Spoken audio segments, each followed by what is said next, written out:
Tommy Robinson was banned from Facebook and Instagram today. I'll obviously want to discuss that, but I'm waiting for more info to be posted.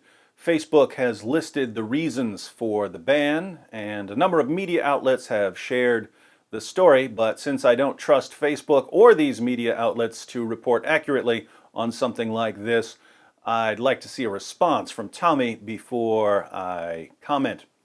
In the meantime, I wanted to take a look at why people are being removed or restricted by all of the major platforms, Facebook, Twitter, YouTube, Instagram, and Patreon, for doing absolutely nothing that actually violates any rules.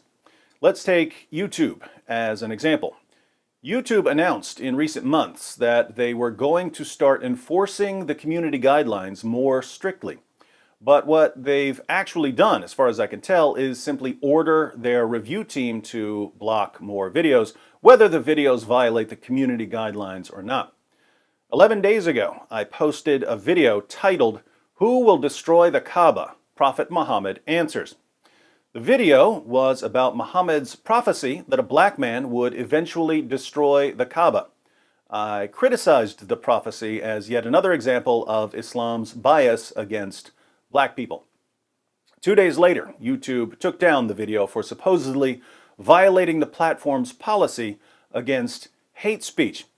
I appealed the decision and posted a video about it, and a bunch of you complained, and YouTube reversed its decision later that day. The video was restored and the strike was removed. Problem solved, right? No, this is the new and improved, more strictly enforced community guidelines, YouTube. Yesterday, the same video was taken down again for violating YouTube's community guidelines on hate speech. Now think about this. Someone originally sent YouTube a false flag saying that my video contained hate speech. A YouTube reviewer somehow agreed that it contained hate speech, took down my video, and gave me a strike. I appealed that decision, and my appeal went to another reviewer who actually watched the video and realized that it doesn't contain hate speech. This reviewer restored my video. Later, another person sent YouTube a false flag claiming that my video contained hate speech.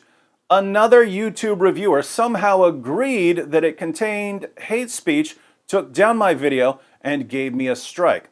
So I filed another appeal, and unless the appeal goes to the right person, I've got a community guidelines strike for 90 days. The penalty is that I'm not allowed to live stream for 90 days.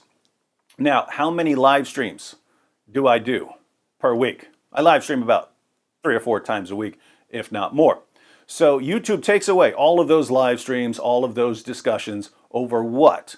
Over me posting a video criticizing Muhammad's prophecy that a black man was coming to destroy Islam's holiest site. Total false flag, but YouTube just isn't that interested in protecting creators from false flags. YouTube's community guidelines system is a joke. It encourages social justice warriors and keyboard jihadis to flag content that they regard as hate speech when these groups view anything they disagree with as hate speech. And it works. You want to know why? Think about this. Let's say you're a social justice warrior and you flag 100 videos claiming that they're hate speech.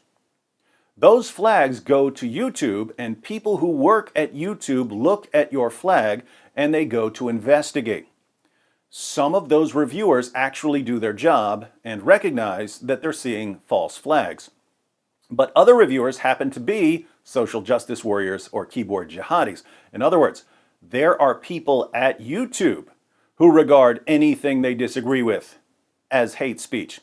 And when content is flagged as hate speech, and they're the ones who review the content, they have an opportunity to be activists.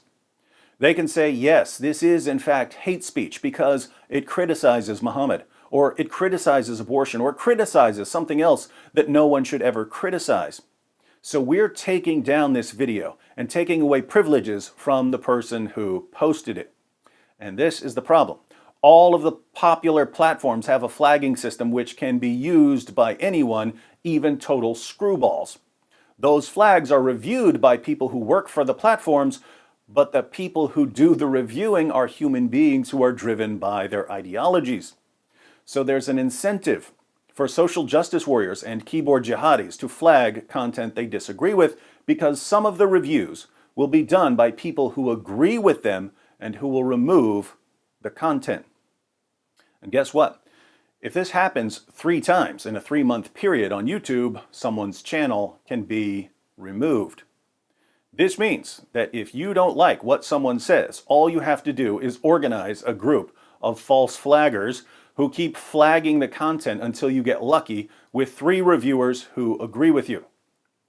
So this sort of thing is happening on all of the major platforms, which is why I don't really trust Facebook when they say that Tommy Robinson was banned for hate speech.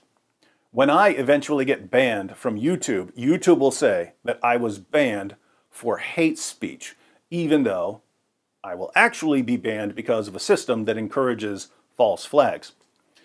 These are dangerous times, my friend. I would love to see some alternative platforms that have a strong commitment to protecting speech become viable alternatives, meaning that they're serious competitors to YouTube and Twitter and Facebook and so on.